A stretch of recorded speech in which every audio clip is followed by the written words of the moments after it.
Bago namin tinanim tong mga Japanese sweet potato, in-elevate muna namin to, inararo ng kalabaw. Tapos, naglagay na kami ng mga organic materials like vermicast and yung binebenta nilang organic fertilizer. Hanggang sa nilatag na namin yung plastic mulching para hindi siya ganong madamuhan.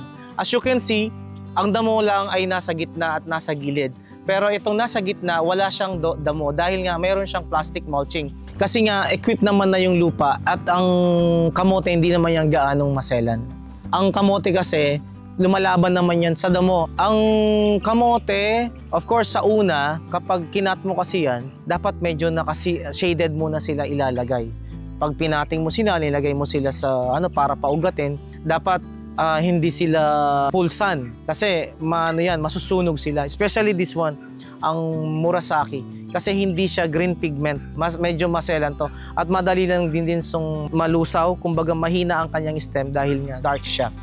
So yun, ang special care talaga sa kanila, at least 1 week nasa shaded area muna sila sa malamig para mag-ugat. At kapag may ugat na sila, pwede na silang i-hardening, ibilad sa araw. Of course, dapat after rainy season ka magtatanim. Panoorin ang full video sa ating YouTube channel, Agree sa Agri. Don't forget to follow, like, share, and subscribe.